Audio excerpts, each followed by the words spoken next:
Good morning, my wonderful parents. I am sending you a message by video because I wanted to go over some screens with you. So first of all, for the last 5 weeks, what we are doing is your report cards will be online. So the first thing I want to do is show you how to access the report card.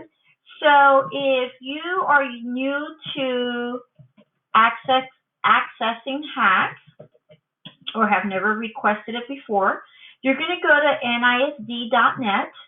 Now, once you get into nisd.net, then you're going to click on Parents.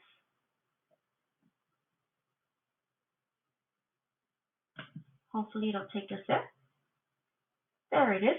All right. And then once you click on Parents, you will see this screen. And what you want to do is, if you've never completed a hack application form, then this is the link that you will click to request that application. Okay. Now, what you're going to be doing is you're going to fill in the information. Just read all this because all this is very important. You're going to click Next. Here's where you will enter all of the information that you need in order to get access to hack. Now, it is important that when you are doing this, try your best to get the student ID number, and let me tell you why.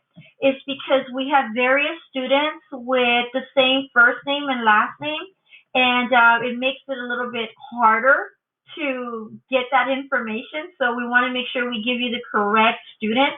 So if you could get the student ID number from your child, that would be wonderful. That would help the department a lot more, or a lot faster. And now please keep in mind that sometimes it takes anywhere from 24 to 48 hours in order for you to receive permission to access hack. I believe you'll get a code, and that's the code that you will use to get on. Now, for those that are familiar with hack, then all you need to do is you're going to click on to Home Access Login, and then you're going to use the username just as you've used in the past. Now, with that said, since report cards will be online for the 5th, 6 weeks, you're going to notice something different. We are not going to be issuing numeric grades. We will actually be issuing comment codes. The comment codes are basically giving you the information that you need to know whether or not your child has mastered the content. So they are labeled in 3 categories. We have COV1, COV2, and COV3 for COVID. COV1 basically means that your child has mastered content. They've been in Google Classroom. They have turned in all of their assignments. They have mastered the content. For that, with that said, I am so proud of them for that because they're basically learning it on their own. Okay, so good job with that.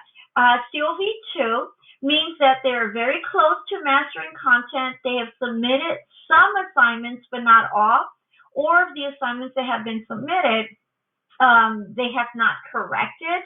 The teachers have been replying to the students in the comment section in Google Classroom, basically telling them you need to make this correction, or this is what you missed. And it's possible that your child did not make that correction, or they have not submitted enough work for us to determine whether us to move them up to COV3. COV1.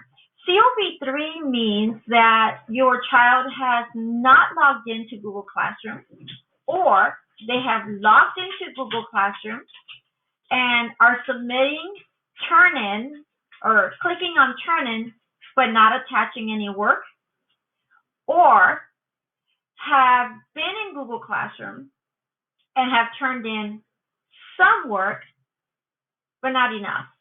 Okay, so maybe they turned in 1 or 2 assignments, and that's it. Okay, so there are various things that fall under COV3.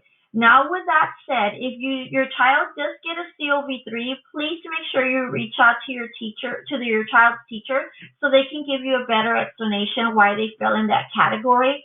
For my students, my parents and I have been in communication with each other. I've attempted to email the students on a daily basis, and I've even made phone calls to parents. Um, some parents have called me back, and what I've done, I've set up personal Zoom meetings between me and the parent and the student, so I can physically, literally walk them through the all of Google Classroom and where they can locate their assignments. I would be very happy to do that with you, so please don't hesitate to reach out to me. I have placed my phone number as well in the email, so I will do that again today. You can always text me if you don't want to send me an email, you just want to text me, I will reply right away and give you a call. I have no problems with that. My goal is to make sure your child passes the next 6 weeks. Okay? So with that said, please, you'll notice that all assignments are put in on Monday. I will email you my parent weekly communication on Tuesday, only because your child has until Sunday at midnight to turn in all their assignments. I will grade them all day on Monday, and then on Tuesday I will send you your parent weekly communication. Okay? And that is what we will be working on. So if you have any concerns, please don't hesitate to reach out to me. I'm here for all of you. And again, my goal is to make sure that we end the next 6 weeks very strong, and I'm willing to do whatever I can to help you and your child to make this process easy. All right, take care and be safe. Bye.